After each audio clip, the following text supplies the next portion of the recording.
Congress dinner ಪಾಲಿಟಿಕ್ಸ್ಗೆ ಬಿಜೆಪಿಗರು ಟೀಕೆ ಮಾಡ್ತಿದ್ದಾರೆ. ಶೀಘ್ರದಲ್ಲೇ ಕಾಂಗ್ರೆಸ್ನಲ್ಲಿ ಭಿನ್ನಮತ ಜ್ವಾಲೆ ಏಳುತ್ತಂತೆ. ಹೀಗಂತ ಮಾಜಿ ಸಚಿವ ವಿ ಸುನೀಲ್ ಕುಮಾರ್ ಸ್ಫೋಟಕ ಹೇಳಿಕೆ ಕೊಟ್ಟಿದ್ದಾರೆ. ಅಧಿಕಾರಕ್ಕಾಗಿ ಕಾಂಗ್ರೆಸ್ನಲ್ಲಿ ಡಿನ್ನರ್ ಪಾಲಿಟಿಕ್ಸ್ ಶುರುವಾಗ್ಬಿಟ್ಟಿದೆ. ಕಾಂಗ್ರೆಸ್ನಲ್ಲಿ ಅಧಿಕಾರ ಹಪಹಪತನ ಶುರುವಾಗ್ಬಿಟ್ಟಿದೆ.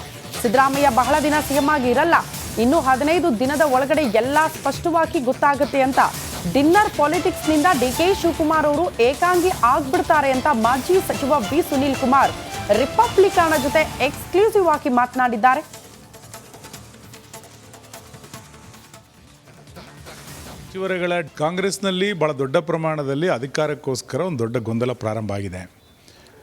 ಬೇರೆ ಬೇರೆ ಸಚಿವರುಗಳು ತಾನು ಉನ್ನತ ಅಧಿಕಾರವನ್ನು ಪಡಿಬೇಕು ಅನ್ನುವ ಕಾರಣಕ್ಕೋಸ್ಕರ ಡಿನ್ನರ್ ಪಾರ್ಟಿಗಳನ್ನು ಮಾಡ್ತಾ ಆಂತರಿಕವಾದಂಥ ಗೊಂದಲ ಭಾಳ ದೊಡ್ಡ ಪ್ರಮಾಣದಲ್ಲಿದೆ. ಬಹುಶಃ ಇನ್ನೊಂದು 15-20 ದಿನದಲ್ಲಿ ಆಂತರಿಕ ಭಿನ್ನಾಭಿಪ್ರಾಯಗಳು ಸ್ಫೋಟಗೊಳ್ಳುತ್ತೆ. ಕೆಲವರು ಮುಖ್ಯಮಂತ್ರಿಗಳಿಗೆ ವಿರುದ್ಧವಾಗಿ ಚಟುವಟಿಕೆಗಳನ್ನು ಮಾಡ್ತಾಯಿದ್ರೆ, ಮುಖ್ಯಮಂತ್ರಿಗಳು ಕೆಳಗಿಳಿದ ನಂತರ ಯಾರು ಅಧಿಕಾರಕ್ಕೆ ಬರಬೇಕು ಅನ್ನುವಂಥ ಚರ್ಚೆಗಳು ನಡೀತಿದೆ. ಒಟ್ಟಾರೆ ಬೇರೆ ಬೇರೆ ಸಚಿವರುಗಳ ಡಿನ್ನರ್ ಪಾರ್ಟಿಯ ಒಟ್ಟಾರೆ ತಾತ್ಪರ್ಯ ಏನು ಅಂತ ಕೇಳಿದರೆ, ಸಿದ್ದರಾಮಯ್ಯ ಭಾಳ ದಿನಗಳ ಕಾಲ ಮುಖ್ಯಮಂತ್ರಿಯಾಗಿ ಮುಂದುವರಿಯಲ್ಲ ಅನ್ನುವಂಥದ್ದು ಪರೋಕ್ಷವಾದಂಥ ಸಂದೇಶ. ಆ ಮುಂದುವರಿಲಾಗಲ್ಲ ಅಂತ ಪರಿಸ್ಥಿತಿನಲ್ಲಿ ಯಾರು ಆ ಚೇರ್ನಲ್ಲಿ ಕೂತ್ಕೊಳ್ಬೇಕು ಅನ್ನುವ ಕಾರಣಕ್ಕೋಸ್ಕರ ಈ ಚರ್ಚೆಗಳು ನಡೀತಿದೆ. ಬಹುಶಃ ನಾನು 15 ದಿನದಲ್ಲಿ ಸ್ಫೋಟಗೊಳ್ಳುತ್ತೆ. ಇದನ್ನೆಲ್ಲದನ್ನು ಕೂಡ ಕಾದು ನೋಡ್ತಾ ಇದ್ದೀವಿ.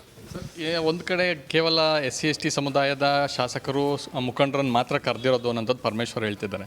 ಆದರೆ ಇದು ಇತರರಿಗೆ ಅಧಿಕಾರ ಸಿಗಬಾರ್ದು, ಆದರೆ ನಮ್ಮ ದಲಿತರಲ್ಲೇ ಮುಖ್ಯಮಂತ್ರಿ ಆಗಬೇಕು ಅನ್ನೋಂಥದ್ದು ಏನಾದರೂ ಸಂದೇಶನ ಅಥವಾ ಯಾವ ರೀತಿ? ನೋಡಿ, ಅಧಿಕಾರ ಬೇಕು ಅಂತಂದಾಗ ಜಾತಿಗೆ ಸಂಬಂಧಪಟ್ಟಂಥ ಶಾಸಕರು, ತಮ್ಮ ಜಿಲ್ಲೆಯ ಶಾಸಕರು, ಇವರೆಲ್ಲರನ್ನೂ ಕೂಡ ಒಟ್ಟುಗೂಡಿಸುವಂಥ ಪ್ರಯತ್ನಗಳು ನಡೀತಾನೆ ಇರ್ತದೆ. ಕಾಂಗ್ರೆಸ್ನಲ್ಲಿ ಈ ಎಲ್ಲ ಬೆಳವಣಿಗೆಗಳನ್ನು ನೋಡ್ತಾ ಹೋದಾಗ ಹೈಕಮಾಂಡ್ ಇದನ್ನು ಮೌನವಾಗಿದೆಯೋ, ಹೈಕಮಾಂಡ್ ಇದನ್ನು ತಟಸ್ಥ ಧೋರಣೆಯಲ್ಲಿ ತಿಳ್ಕೊಂಡಿದೆಯೋ ಏನು ಅನ್ನುವಂಥದ್ದು ಇನ್ನೂ ಸ್ಪಷ್ಟ ಆಗಬೇಕು. ಮತ್ತು ಮುಖ್ಯಮಂತ್ರಿಗಳ ಪರೋಕ್ಷ ಕಾರಣದಿಂದನೇ ಇದೆಲ್ಲದೂ ನಡೀತಾ ಇದೆಯಾ? ತಾನು 2.5 ವರ್ಷದ ನಂತರ ಅಥವಾ ಈ ಬಜೆಟ್ನ ನಂತರ ನಿರ್ಗಮಿಸ್ತೇನೆ, ನಿರ್ಗಮನ ನಂತರ ತನ್ನ ಬೆಂಬಲಿಗರೇ ಅಧಿಕಾರದಲ್ಲಿರಬೇಕು ಅನ್ನುವಂಥ ಪರೋಕ್ಷವಾದಂಥ ಸಂದೇಶವನ್ನು ಕೂಡ ಮುಖ್ಯಮಂತ್ರಿಗಳು ಕೊಡ್ತಾ ಇದ್ದಾರೆ ಎನ್ನುವಂಥ ಸುದ್ದಿಗಳು ಮೊಗಸಾಲೆಯಲ್ಲಿ ಕೇಳಿಬರ್ತಾ ಇದೆ. ಮುಖ್ಯಮಂತ್ರಿಗಳ ಅನುಮತಿ ಇಲ್ಲದೆ ಅಥವಾ ಮುಖ್ಯಮಂತ್ರಿಗಳ ಗಮನಕ್ಕೆ ಬಾರದಲ್ಲಿ ಯಾವ ಡಿನ್ನರ್ ಪಾಲಿಟಿಕ್ಸು ಕೂಡ ನಡೀಲಿಕ್ಕೆ ಸಾಧ್ಯ ಇಲ್ಲ. ಇದೆಲ್ಲದರ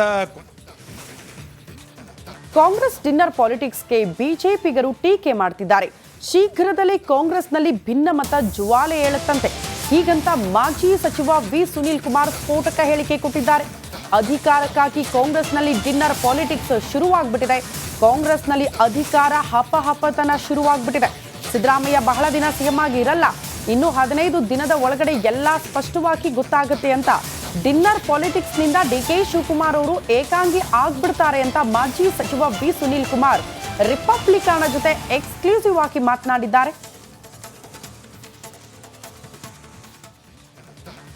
ಸಚಿವರುಗಳ ಕಾಂಗ್ರೆಸ್ನಲ್ಲಿ ಭಾಳ ದೊಡ್ಡ ಪ್ರಮಾಣದಲ್ಲಿ ಅಧಿಕಾರಕ್ಕೋಸ್ಕರ ಒಂದು ದೊಡ್ಡ ಗೊಂದಲ ಪ್ರಾರಂಭ ಆಗಿದೆ.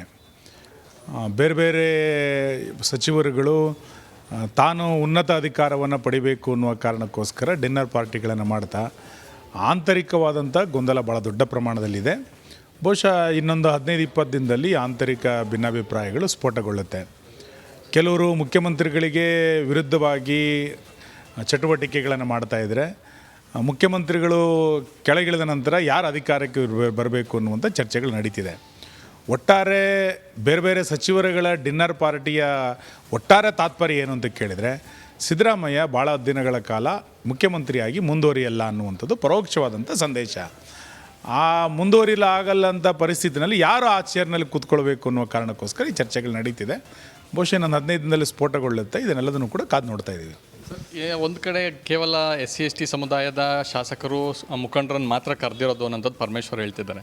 ಆದರೆ ಇದು ಇತರರಿಗೆ ಅಧಿಕಾರ ಸಿಗಬಾರ್ದು, ಆದರೆ ನಮ್ಮ ದಲಿತರಲ್ಲೇ ಮುಖ್ಯಮಂತ್ರಿ ಆಗಬೇಕು ಅನ್ನೋಂಥದ್ದು ಏನಾದರೂ ಸಂದೇಶನ ಅಥವಾ ಯಾವ ರೀತಿ? ನೋಡಿ, ಅಧಿಕಾರ ಬೇಕು ಅಂತಂದಾಗ ಜಾತಿಗೆ ಸಂಬಂಧಪಟ್ಟಂಥ ಶಾಸಕರು, ತಮ್ಮ ಜಿಲ್ಲೆಯ ಶಾಸಕರು, ಇವರೆಲ್ಲರನ್ನೂ ಕೂಡ ಒಟ್ಟುಗೂಡಿಸುವಂಥ ಪ್ರಯತ್ನಗಳು ನಡೀತಾನೆ ಇರ್ತದೆ. ಕಾಂಗ್ರೆಸ್ನಲ್ಲಿ ಈ ಎಲ್ಲ ಬೆಳವಣಿಗೆಗಳನ್ನು ನೋಡ್ತಾ ಹೋದಾಗ ಹೈಕಮಾಂಡ್ ಇದನ್ನು ಮೌನವಾಗಿದೆಯೋ, ಹೈಕಮಾಂಡ್ ಇದನ್ನು ತಟಸ್ಥ ಧೋರಣೆಯಲ್ಲಿ ತಿಳ್ಕೊಂಡಿದೆಯೋ ಏನು ಅನ್ನುವಂಥದ್ದು ಇನ್ನೂ ಸ್ಪಷ್ಟ ಆಗಬೇಕು. ಮತ್ತು ಮುಖ್ಯಮಂತ್ರಿಗಳ ಪರೋಕ್ಷ ಕಾರಣದಿಂದನೇ ಇದೆಲ್ಲದೂ ನಡೀತಾ ಇದೆಯಾ? ತಾನು 2.5 ವರ್ಷದ ನಂತರ ಅಥವಾ ಈ ಬಜೆಟ್ನ ನಂತರ ನಿರ್ಗಮಿಸ್ತೇನೆ, ನಿರ್ಗಮನ ನಂತರ ತನ್ನ ಬೆಂಬಲಿಗರೇ ಅಧಿಕಾರದಲ್ಲಿರಬೇಕು ಅನ್ನುವಂಥ ಪರೋಕ್ಷವಾದಂಥ ಸಂದೇಶವನ್ನು ಕೂಡ ಮುಖ್ಯಮಂತ್ರಿಗಳು ಕೊಡ್ತಾ ಇದ್ದಾರೆ ಎನ್ನುವಂಥ ಸುದ್ದಿಗಳು ಮೊಗಸಾಲೆಯಲ್ಲಿ ಕೇಳಿಬರ್ತಾ ಇದೆ. ಮುಖ್ಯಮಂತ್ರಿಗಳ ಅನುಮತಿ ಇಲ್ಲದೆ ಅಥವಾ ಮುಖ್ಯಮಂತ್ರಿಗಳ ಗಮನಕ್ಕೆ ಬಾರದಲ್ಲಿ ಯಾವ ಡಿನ್ನರ್ ಪಾಲಿಟಿಕ್ಸು ಕೂಡ ನಡೀಲಿಕ್ಕೆ ಸಾಧ್ಯ ಇಲ್ಲ. ಇದೆಲ್ಲದರ ಕಾಂಗ್ರೆಸ್ ಡಿನ್ನರ್ ಪಾಲಿಟಿಕ್ಸ್ಗೆ ಬಿಜೆಪಿಗರು ಟೀಕೆ ಮಾಡ್ತಿದ್ದಾರೆ. ಶೀಘ್ರದಲ್ಲೇ ಕಾಂಗ್ರೆಸ್ನಲ್ಲಿ ಭಿನ್ನಮತ ಜ್ವಾಲೆ ಏಳುತ್ತಂತೆ. ಹೀಗಂತ ಮಾಜಿ ಸಚಿವ ವಿ ಸುನೀಲ್ ಕುಮಾರ್ ಸ್ಫೋಟಕ ಹೇಳಿಕೆ ಕೊಟ್ಟಿದ್ದಾರೆ. ಅಧಿಕಾರಕ್ಕಾಗಿ ಕಾಂಗ್ರೆಸ್ನಲ್ಲಿ ಡಿನ್ನರ್ ಪಾಲಿಟಿಕ್ಸ್ ಶುರುವಾಗ್ಬಿಟ್ಟಿದೆ. ಕಾಂಗ್ರೆಸ್ನಲ್ಲಿ ಅಧಿಕಾರ ಹಪಹಪತನ ಶುರುವಾಗ್ಬಿಟ್ಟಿದೆ. ಸಿದ್ದರಾಮಯ್ಯ ಬಹಳ ದಿನ ಸಿಎಂ ಆಗಿ ಇರಲ್ಲ, ಇನ್ನು 15 ದಿನದ ಒಳಗಡೆ ಎಲ್ಲ ಸ್ಪಷ್ಟವಾಗಿ ಗೊತ್ತಾಗುತ್ತೆ ಅಂತ ಡಿನ್ನರ್ ಪಾಲಿಟಿಕ್ಸ್ ನಿಂದ ಡಿಕೆ ಶಿವಕುಮಾರ್ ಅವರು ಏಕಾಂಗಿ ಆಗ್ಬಿಡ್ತಾರೆ ಅಂತ ಮಾಜಿ ಸಚಿವ ವಿ ಸುನೀಲ್ ಕುಮಾರ್ ರಿಪಬ್ಲಿಕನ್ ಜೊತೆ ಎಕ್ಸ್ಕ್ಲೂಸಿವ್ ಆಗಿ ಮಾತನಾಡಿದ್ದಾರೆ. ಸಚಿವರುಗಳ ಕಾಂಗ್ರೆಸ್ನಲ್ಲಿ ಭಾಳ ದೊಡ್ಡ ಪ್ರಮಾಣದಲ್ಲಿ ಅಧಿಕಾರಕ್ಕೋಸ್ಕರ ಒಂದು ದೊಡ್ಡ ಗೊಂದಲ ಪ್ರಾರಂಭ ಆಗಿದೆ. ಬೇರೆ ಬೇರೆ ಸಚಿವರುಗಳು ತಾನು ಉನ್ನತ ಅಧಿಕಾರವನ್ನು ಪಡಿಬೇಕು ಅನ್ನುವ ಕಾರಣಕ್ಕೋಸ್ಕರ ಡಿನ್ನರ್ ಪಾರ್ಟಿಗಳನ್ನು ಮಾಡ್ತಾ ಆಂತರಿಕವಾದಂಥ ಗೊಂದಲ ಭಾಳ ದೊಡ್ಡ ಪ್ರಮಾಣದಲ್ಲಿದೆ. ಬಹುಶಃ ಇನ್ನೊಂದು 15-20 ದಿನದಲ್ಲಿ ಆಂತರಿಕ ಭಿನ್ನಾಭಿಪ್ರಾಯಗಳು ಸ್ಫೋಟಗೊಳ್ಳುತ್ತೆ. ಕೆಲವರು ಮುಖ್ಯಮಂತ್ರಿಗಳಿಗೆ ವಿರುದ್ಧವಾಗಿ ಚಟುವಟಿಕೆಗಳನ್ನು ಮಾಡ್ತಾಯಿದ್ರೆ, ಮುಖ್ಯಮಂತ್ರಿಗಳು ಕೆಳಗಿಳಿದ ನಂತರ ಯಾರು ಅಧಿಕಾರಕ್ಕೆ ಬರಬೇಕು ಅನ್ನುವಂಥ ಚರ್ಚೆಗಳು ನಡೀತಿದೆ.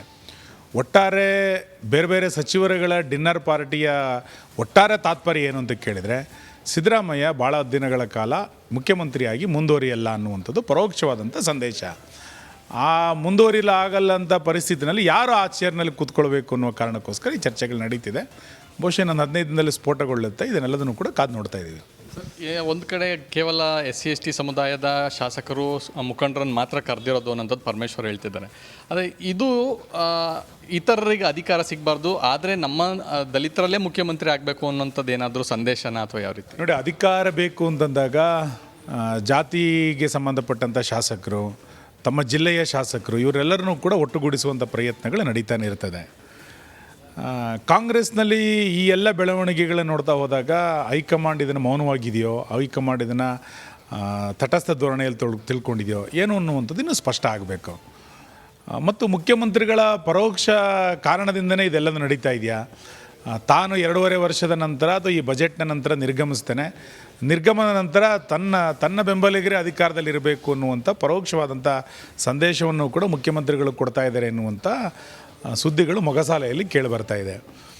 ಮುಖ್ಯಮಂತ್ರಿಗಳ ಅನುಮತಿ ಇಲ್ಲದೆ ಅಥವಾ ಮುಖ್ಯಮಂತ್ರಿಗಳ ಗಮನಕ್ಕೆ ಬಾರದಲ್ಲಿ ಯಾವ ಡಿನ್ನರ್ ಪಾಲಿಟಿಕ್ಸು ಕೂಡ ನಡೀಲಿಕ್ಕೆ ಸಾಧ್ಯ ಇಲ್ಲ. ಇದೆಲ್ಲದರ